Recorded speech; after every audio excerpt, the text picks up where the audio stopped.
Hello, welcome back to another section of 100 Years of Solitude by Gabriel Garcia Marquez.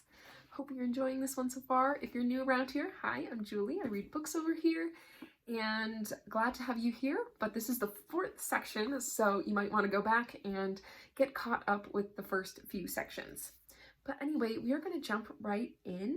We're going to jump right in on page 59 and we're going to get through this chapter here. And let's jump right in. The new house, white like a dove, was inaugurated with a dance. Ursula had gotten that idea from the afternoon when she saw Rebecca and Amaranta changed into adolescents, and it could almost have been said that the main reason behind the construction was a desire to have a proper place for the girls to receive visitors. In order that nothing would be lacking in splendor, she worked like a galley slave as the repairs were underway, so that before they were finished, she had ordered costly necessities for the decorations, the table service, and the marvelous invention that was to arouse the astonishment of the town and the jubilation of the young people, the pianola. They delivered it broken down, packed in several boxes that were unloaded along with the Viennese furniture, the Bohemian crystal, the table service from the Indies Company, the tablecloths from Holland, and a rich variety of lamps and candlesticks, hangings and drapes. The import house sent along at its expense an Italian expert, Pietro Crespi, to assemble and tune the pianola, to instruct the purchasers in its functioning, and to teach them how to dance the latest music printed on its 6 paper rolls. Pietro Crespi was young and blond, the most handsome and well-mannered man who had ever been seen in Macondo, so scrupulous in his dress that in spite of the suffocating heat he would work in his brocade vest and heavy coat of dark cloth. Soaked in sweat, keeping a reverent distance from the owners of the house, he spent several weeks shut up in the parlor with a dedication much like that of Aureliano in his silverwork. One morning, without opening the door, without calling anyone to witness the miracle, he placed the first roll in the pianola, and the tormenting hammering and the constant noise of wooden ladings ceased in a silence that was startled at the order and neatness of the music. They all ran to the parlor. Jose Arcadio Buendia was as if struck by lightning, not because of the beauty of the melody, but because of the automatic workings of the keys of the pianola, and he set up Melquiades's camera with the hopes of getting a daguerreotype of the invisible player. That day the Italian had lunch with them. Rebecca and Amaranta, serving the table, were intimidated by the way in which the angelic man with pale and ringless hands manipulated the utensils. In the living room, next to the parlor, Pietro Crespi taught them how to dance.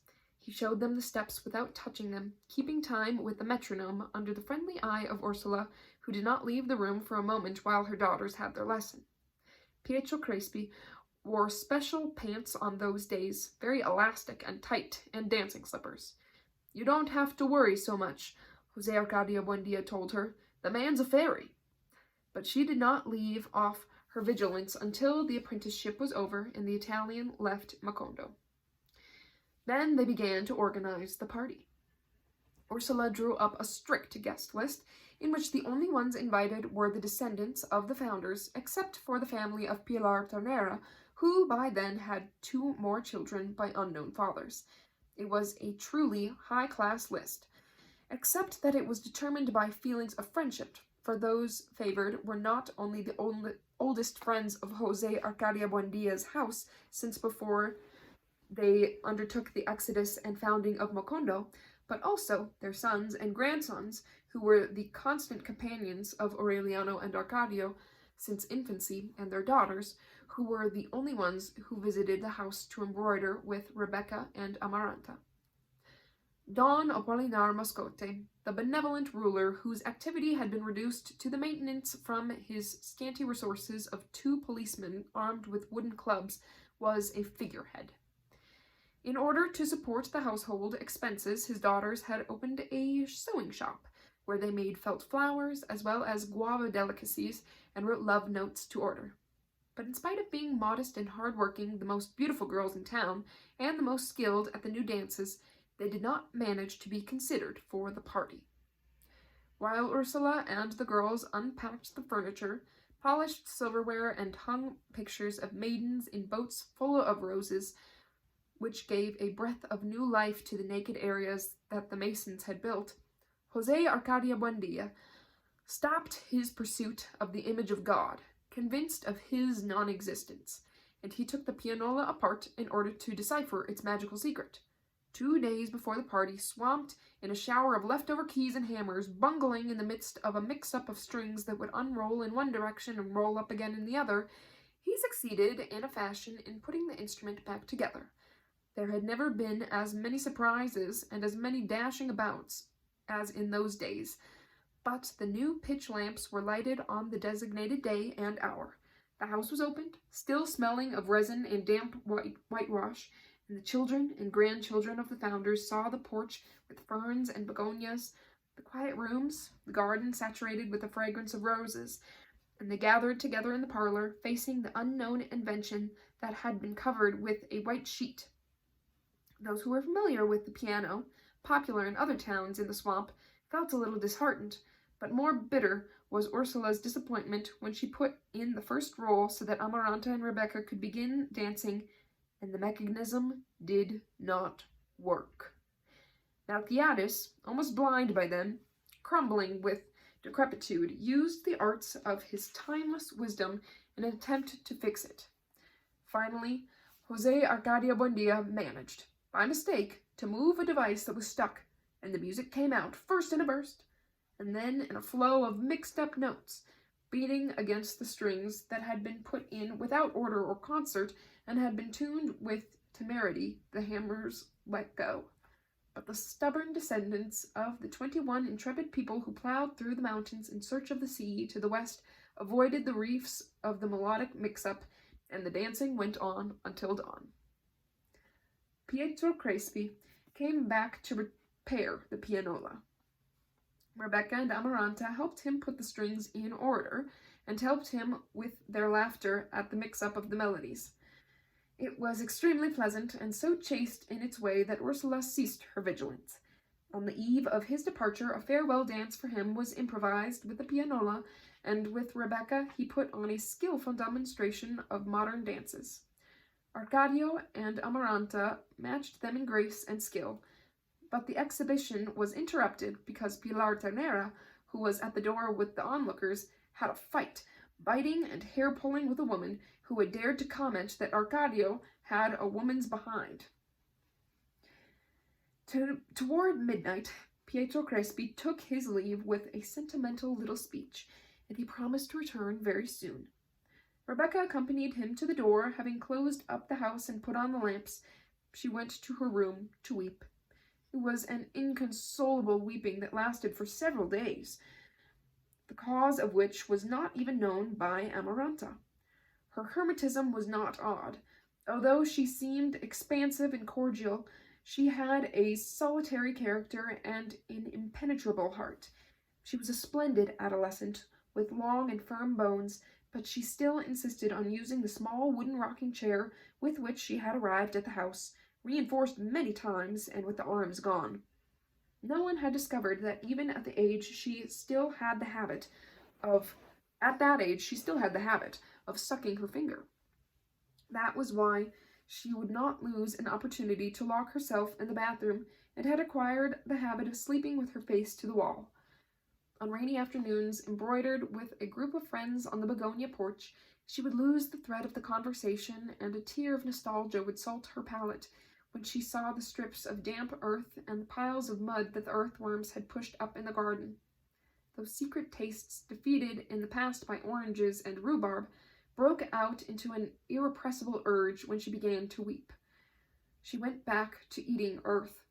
The first time she did it, almost out of curiosity, sure that the bad taste would be the best cure for the temptation, and in fact she could not bear the earth in her mouth. But she persevered, overcome by the growing anxiety, and little by little she was getting back to her ancestral appetite, the taste of primary minerals, the unbridled satisfaction of what was the original food. She would put handfuls of earth in her pockets, and ate them in small bits without being seen. With a confused feeling of pleasure and rage, as she instructed her girlfriends in the most difficult needlepoint and spoke about other men who did not deserve the sacrifice of having one eat the whitewash on the walls because of them. The handfuls of earth made the only man who deserved that show of degradation less remote and more certain, as if the ground that he walked on with his fine patent leather boots in another part of the world were transmitting to her the weight and the temperature of his blood in a mineral savor that left a harsh aftertaste in her mouth and a sediment of peace in her heart. One afternoon, for no reason, Amparo Moscote asked permission to see the house. Amaranta and Rebecca, disconcerted by the unexpected visit, attended her with a stiff formality. They showed her the remodeled mansion, they had her listen to the rolls on the pianola, they offered her orange marmalade and crackers. Amparo gave a lesson in dignity, personal charm, and good manners that impressed Ursula in the few moments that she was present during the visit. After 2 hours, when the conversation was beginning to wane, Amparo took advantage of Amaranta's distraction and gave Rebecca a letter. She was able to see the name of the estimable Señorita Rebecca Buendia, written in the same methodical hand with the same green ink and the same delicacy of words with which the instructions for the operation of the pianola were written, and she folded the letter with the tips of her fingers and hid it in her bosom, looking at Amparo Moscote with an expression of endless and unconditional gratitude and a silent promise of complicity unto death. The sudden friendship between Amparo Moscote and Rebecca Buendia awakened the hopes of Aureliano. The memory of little Remedios had not stopped tormenting him, but he had not found a chance to see her. When he would stroll through the town with his closest friends, Magnifico Visbal and Geroneldo Marquez, the sons of the founders of the same names, they would look for her in the sewing shop with an anxious glance, but he saw only the older sisters. The presence of Amparo Moscote in the house was like a premonition. She has to come with her, Aureliano would say to himself in a low voice. She has to come. He repeated it so many times and with such conviction that one afternoon, when he was putting together a little gold fish in the workshop, he had the certainty that she had answered his call. Indeed, a short time later he heard the childish voice, and when he looked up, his heart rose with terror as he saw the girl at the door, dressed in pink organdy and wearing white boots. "You can't go in there, Remedios," Amparo Moscote said from the hall. "They're working." But Aureliano did not give her time to respond. He picked up the little fish by the chain and came through its mouth and said to her, "Come in." Remedios went over and asked some questions about the fish that Aureliano could not answer because he was seized with a sudden attack of asthma. He wanted to stay beside that lily skin forever, beside those emerald eyes, close to that voice that called him sir, with every question showing the same respect that she gave her father. Melquiades was in the corner, seated at the desk, scribbling indecipherable signs. Aureliano hated him. All he could do was tell Remedios that he was going to give her the little fish, and the girl was so startled by the offer that she left the workshop as fast as she could. That afternoon, Aureliano lost the hidden patience with which he had waited for a chance to see her. He neglected his work. In several desperate efforts of concentration, he willed her to reappear, but Remedios did not respond. He looked for her in her sister's shop, behind the window shades in her house, in her father's office, but he found her only in the image that saturated his private and terrible solitude. He would spend whole hours with Rebecca in the parlor, listening to the music on the pianola. She was listening to it because it was the music with which Pietro Crespi had taught them how to dance. Aureliano listened to it simply because everything, even music, reminded him of Remedios. The house became full of love. Aureliano expressed it in poetry that had no beginning or end.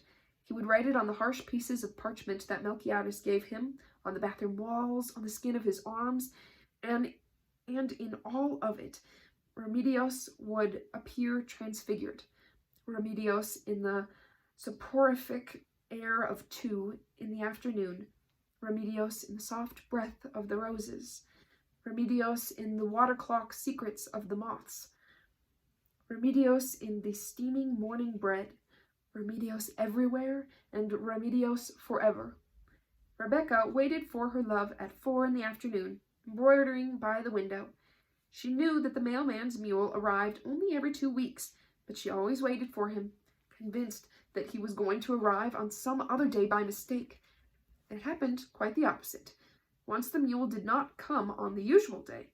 Mad with desperation, Rebecca got up in the middle of the night and ate handfuls of earth in the garden with a suicidal drive, weeping with pain and fury, chewing tender earthworms and chipping her teeth on snail shells. She vomited until dawn. She fell into a state of feverish prostration, lost consciousness, and her heart went into a shameless delirium.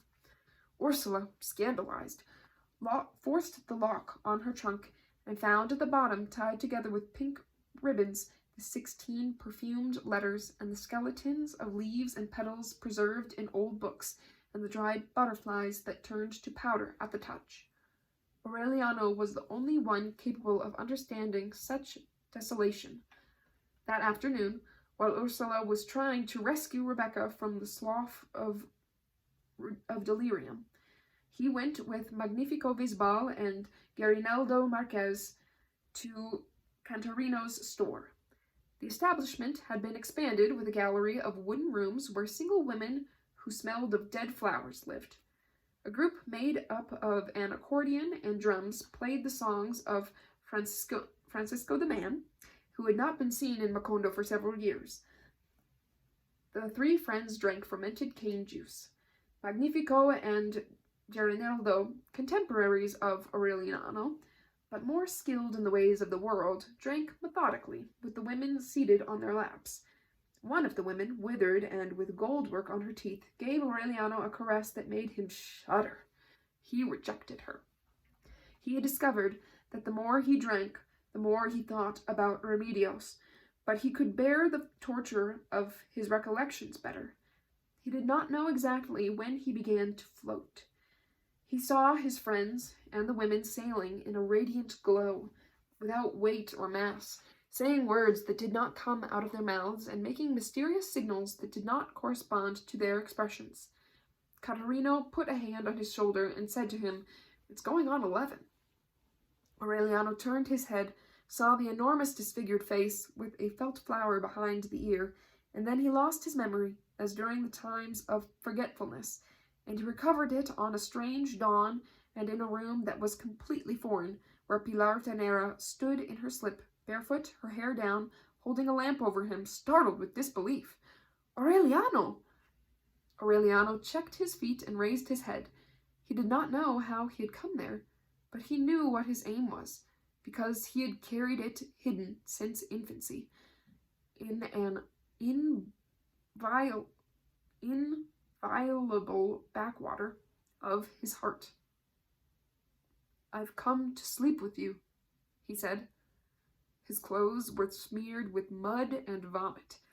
Pilar Tenera, who lived alone at the time with her 2 younger children, did not ask him any questions. She took him to the bed. She cleaned his face with a damp cloth, took off his clothes, and then got completely undressed and lowered the mosquito netting so that her children would not see them if they woke up. She had become tired of waiting for the man who would stay, of the men who left, of the countless men who missed the road to her house, confused by the uncertainty of the cards.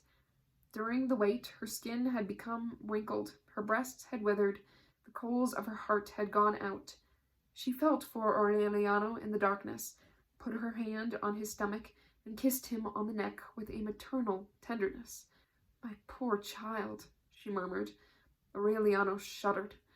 With a calm skill, without the slightest misstep, he left his accumulated grief behind and found Remedios changed into a swamp without horizons, smelling of a raw animal and recently ironed clothes. When he came to the surface, he was weeping, First, they were involuntary and broken sobs. Then he emptied himself out in an unleashed flow, feeling that something swollen and painful had burst inside of him. She waited, scratching his head with the tips of her fingers until his body got rid of the dark material that would not let him live. Then Pilar Ternera asked him, "Who is it?" And Aureliano told her. She let out a laugh that in other times frightened the doves, and that now did not even wake up the children. "You'll have to raise her first," she mocked. But underneath the mockery, Aureliano found a reservoir of understanding. When he went out of the room, leaving behind not only his doubts about his virility, but also the bitter weight that his heart had borne for so many months, Pilar Ternera made him a spontaneous promise. "I'm going to talk to the girl," she told him, "and you'll see what I'll serve her on the tray." She kept her promise, but it was a bad moment because the house had lost its peace of former days. When she discovered Rebecca's passion, which was impossible to keep secret because of her shouts, Amaranta suffered an attack of fever. She also suffered from the barb of a lonely love. Shut up in the bathroom, she would release herself from the torment of a hopeless passion by writing feverish letters, which she finally hid in the bottom of her trunk. Ursula barely had the strength to care of the two sick girls. I think that should be for the two sick girls. She was unable, after prolonged and insidious interrogations, to ascertain the causes of Amaranta's prostration. Finally, in another moment of inspiration, she forced the lock on the trunk and found the letters tied with a pink ribbon, swollen with fresh lilies and still wet with tears, addressed and never sent to Pietro Crespi.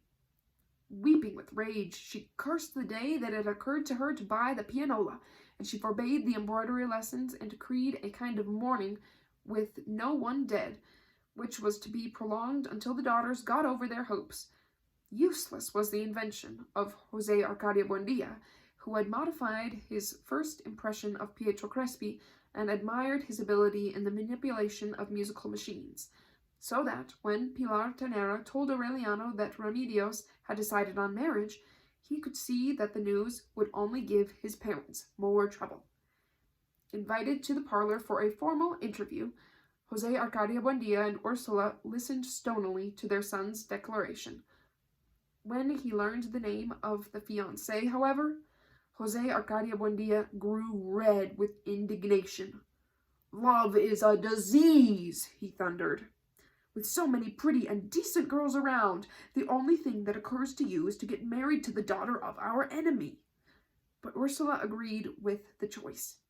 She confessed her affection for the seven Moscote sisters, for their beauty, their ability for work, their modesty, and their good manners, and she celebrated her son's prudence.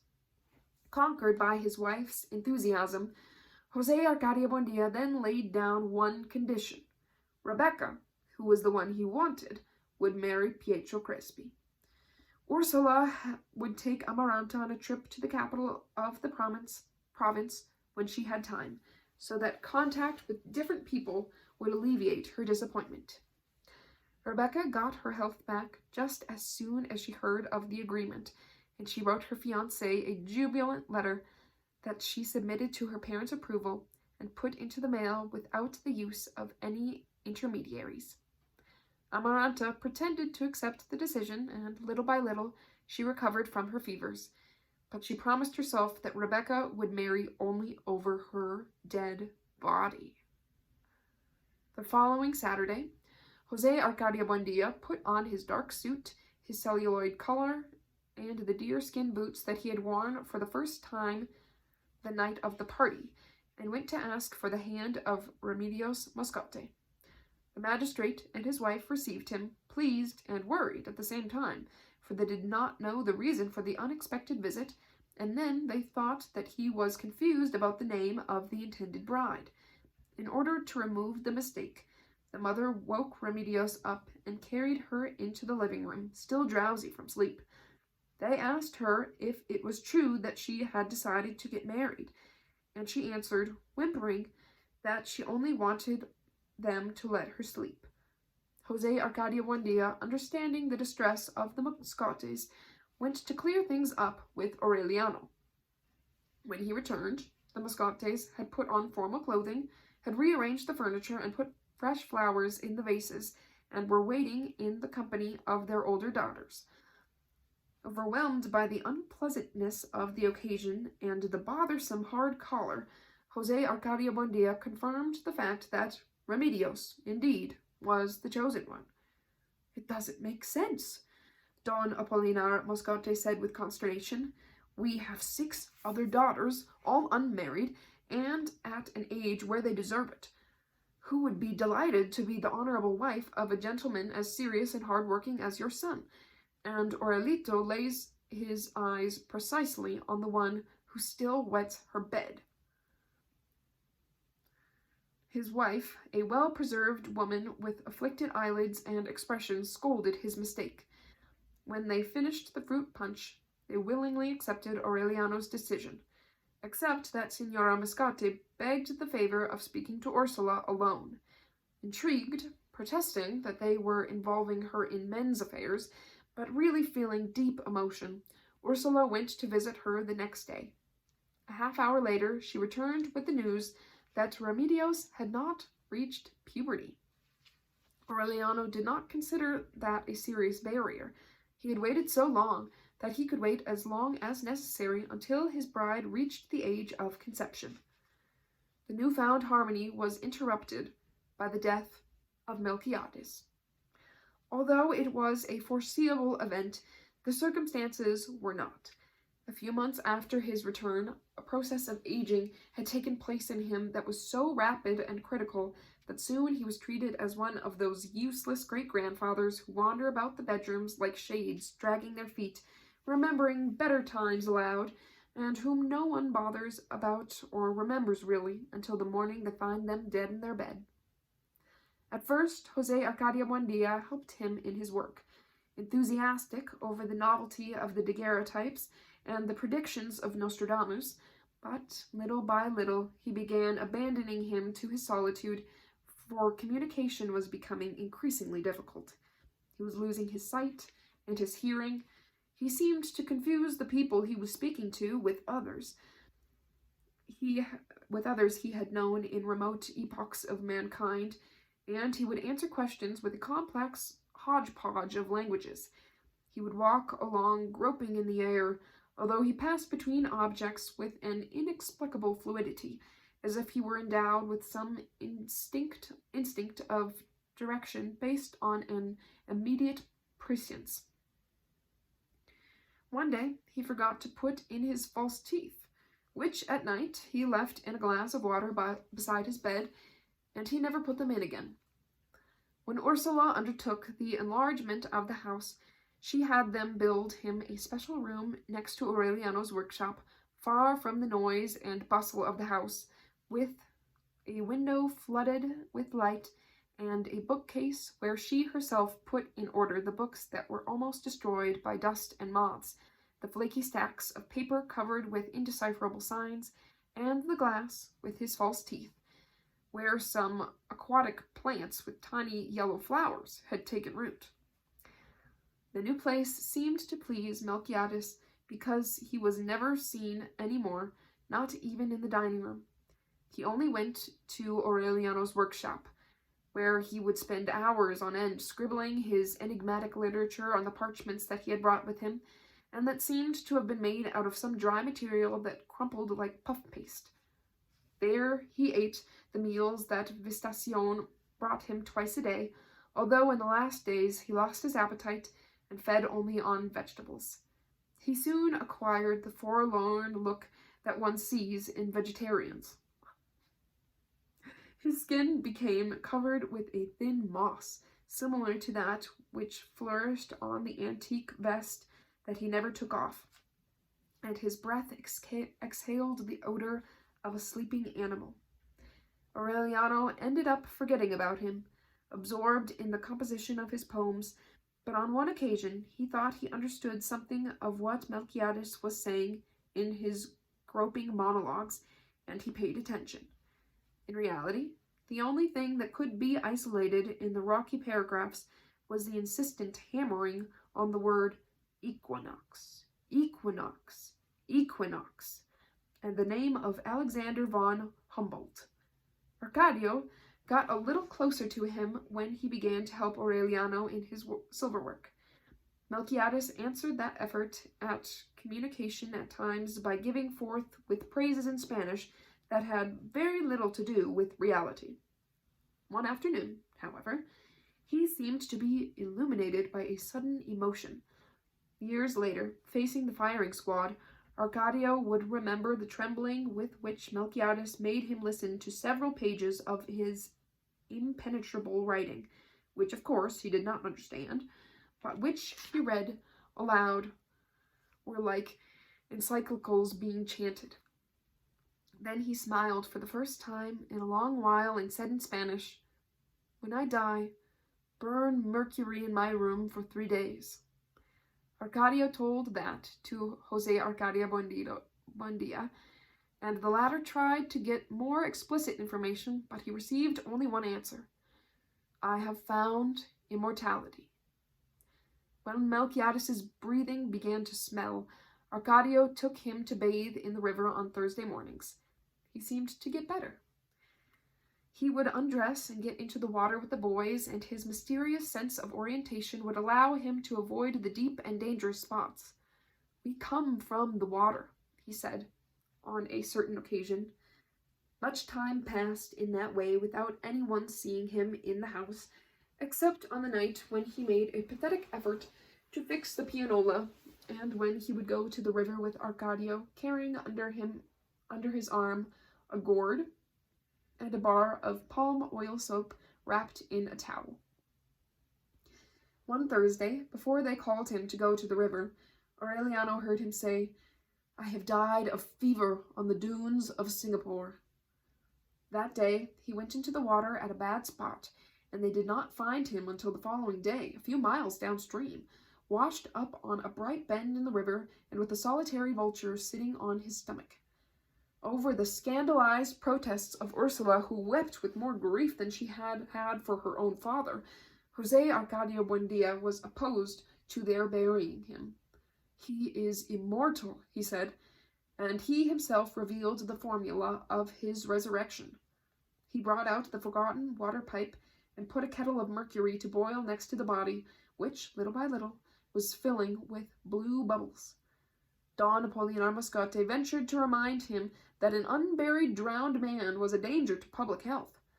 "None of that, because he's alive," was the answer of Jose Arcadio Buendia, who finished the 72 hours with the mercurial incense as the body was already beginning to burst with a livid fluorescence, the soft whistles of which impregnated the house with a pestilential vapor. Only then did he permit them to bury him, not in any ordinary way, but with the honors reserved for Macondo's greatest benefactor. It was the first burial, and the best attended one, that was ever seen in the town, only surpassed, a century later, by Big Mama's funeral carnival. They buried him in a grave dug in the center of the plot destined for the cemetery, with a stone on which they wrote the only thing they knew about him: Melquiades. They gave him his 9 nights of wake.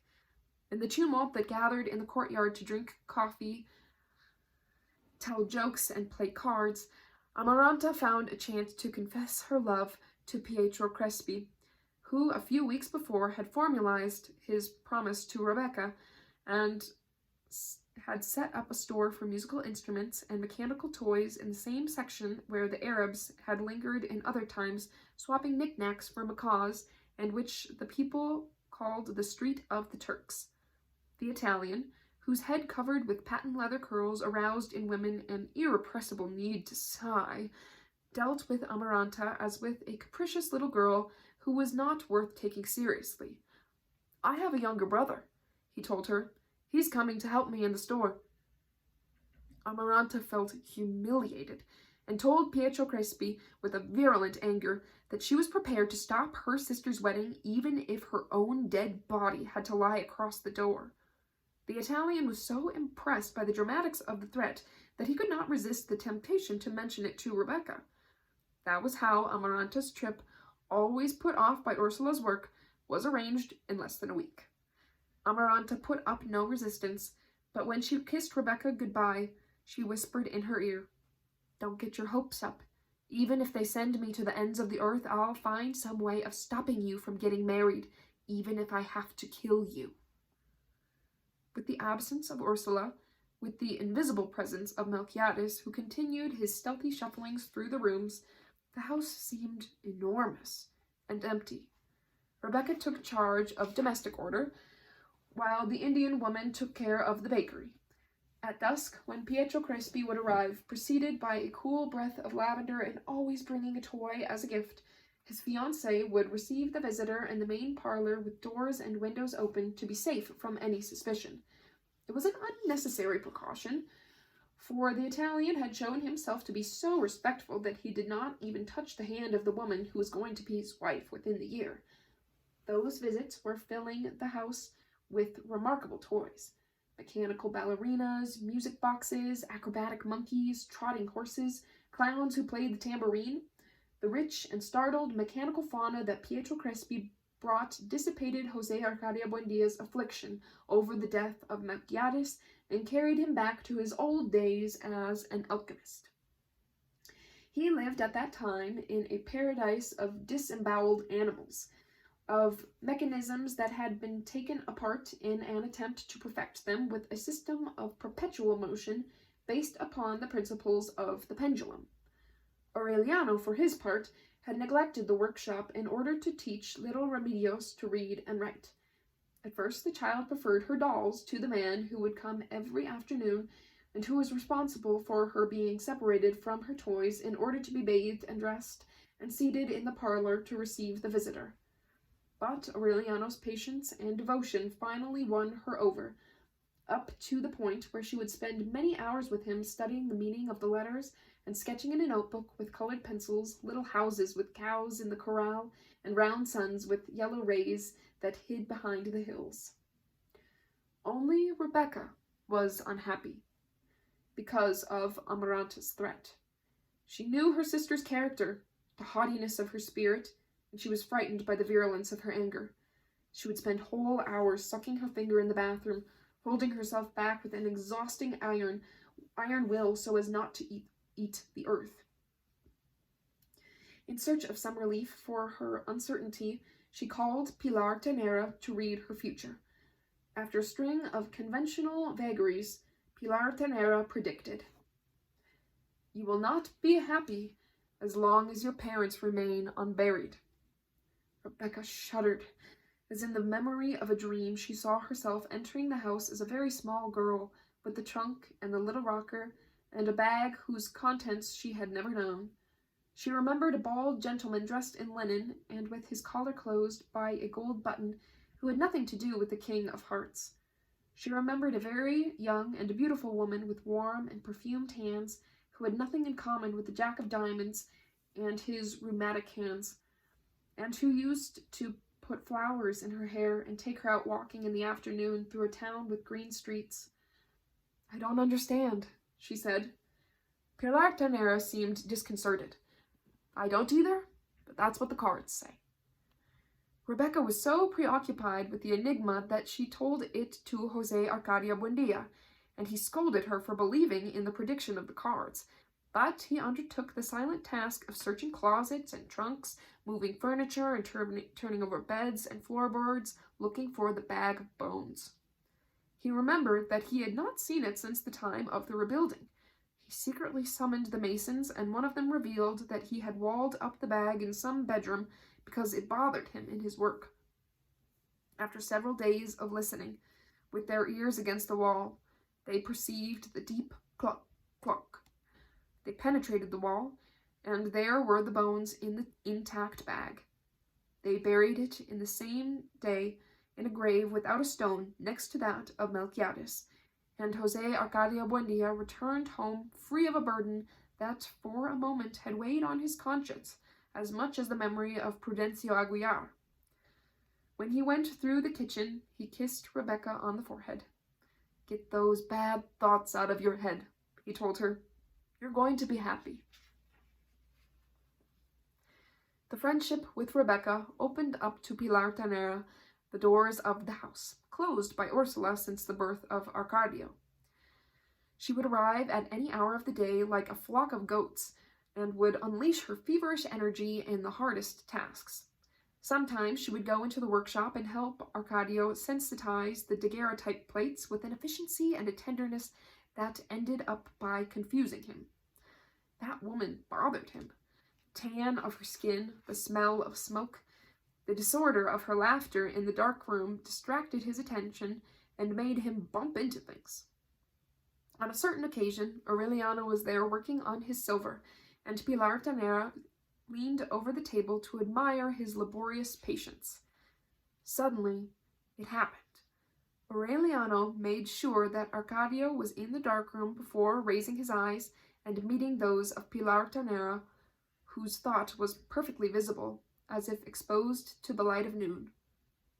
"Well," Aureliano said, "tell me what it is." Pilar Ternera bit her lips with a sad smile. "That you'd be good in a war," she said. "Where you put your eye, you put your bullet." Aureliano relaxed with the proof of the omen. He went back to concentrate on his work as if nothing had happened, and his voice took on a restful strength. "I will recognize him," he said. "He'll bear my name." Jose Arcadio Buendia finally got what he was looking for. He connected the mechanism of the clock to a mechanical ballerina, and the toy danced uninterruptedly to the rhythm of her own music for 3 days. That discovery excited him much more than any of his other harebrained undertakings. He stopped eating. He stopped sleeping. Only the vigilance and care of Rebecca kept him from being dragged off by his imagination into a state of perpetual delirium from which he would not recover. He would spend the nights walking around the room, thinking aloud, searching for a way to apply the principles of the pendulum to ox carts, to harrows, to everything that was useful when put into motion. The fever of insomnia fatigued him so much that one dawn he could not recognize the old man with white hair and uncertain gestures who came into his bedroom. It was Prudencio Aguiar. When he finally identified him, startled that the dead also aged, Jose Arcadio Buendia felt himself shaken by nostalgia. "Prudencio!" he exclaimed. "You've come from a long way off." After many years of death, the yearning for the living was so intense, the need for company so pressing, so terrifying, the nearness of that other death which exists within death, that Prudencio Aguiar had ended up loving his worst enemy. He had spent a great deal of time looking for him. He asked the dead from Riohacha about him, the dead who came from the Upar Valley, those who came from the swamp, and no one could tell him, because Macondo was a town that was unknown to the dead until Melquiades arrived and marked it with a small black dot on the motley maps of death. Jose Arcadio Buendia conversed with Prudencio Aguiar until dawn. A few hours later, worn out by the vigil, he went into Aureliano's workshop and asked him, "What day is today?" Aureliano told him it was Tuesday. "I was thinking the same thing," Jose Arcadio Buendia said, "but suddenly I realized that it's still Monday, like yesterday. Look at the sky, look at the walls, look at the begonias. Today is Monday too." Used to his manias, Aureliano paid no attention to him. On the next day, Wednesday, Jose Arcadio Buendia went back to the workshop. "This is a disaster," he said. "Look at the air. Listen to the buzzing of the sun, the same as yesterday, the same as the day before. Today is Monday too." That night, Pietro Crespi found him on the porch weeping for Prudencio Aguiar, for Melquiades, for Rebecca's parents, for his mother and father, and for all of those he could remember and who were now alone in death. He gave him a mechanical bear that walked on its hind legs on a tightrope, but he could not distract him from his obsession. He asked him what had happened to the project he had explained to him a few days before about the possibility of building a pendulum machine that would help men to fly, and he answered that it was impossible because a pendulum could lift anything into the air, but it could not lift itself. On Thursday, he appeared in the workshop again with the painful look of plowed ground. "The time machine has broken," he almost sobbed, "and Ursula and Amaranta so far away." Aureliano scolded him like a child, and he adopted a contrite air. He spent 6 hours examining things, trying to find a difference from their appearance on the previous day in the hopes of discovering in them some change that would reveal the passage of time. He spent the whole night in bed with his eyes open, calling to Prudencio Aguiar, to Melquiades, to all the dead, so that they would share his distress. But no one came. On Friday, before anyone arose, he watched the appearance of nature again, until he did not have the slightest doubt but that it was Monday. Then he grabbed the bar from a door, and with the savage violence of his uncommon strength, he smashed to dust the equipment in the alchemy laboratory, the daguerreotype room, the silver workshop, shouting like a man possessed in some high-sounding and fluent but completely incomprehensible language. He was about to finish off the rest of the house when Aureliano asked the neighbors for help. 10 men were needed to get him down, 14 to tie him up, 20 to drag him to the chestnut tree in the courtyard, where they left him tied up, barking in the strange language and giving off a green froth at the mouth. When Ursula and Amaranta returned, he was still tied to the trunk of the chestnut tree by his hands and feet, soaked with rain and in a state of total innocence. They spoke to him, and he looked at them without recognizing them, saying things they did not understand. Ursula untied his wrists and ankles, lacerated by the pressure of the rope, and left him tied only by the waist. Later on, they built him a shelter of palm branches to protect him from the sun and the rain. And that is the end of this section. We're going to stop here on page 78, picking up next time on page 79. Wow, that was a lot of stuff. It's so descriptive, and the magical realism, you can really tell that style is coming out. Hope you're enjoying, and I'll see you next time. Bye.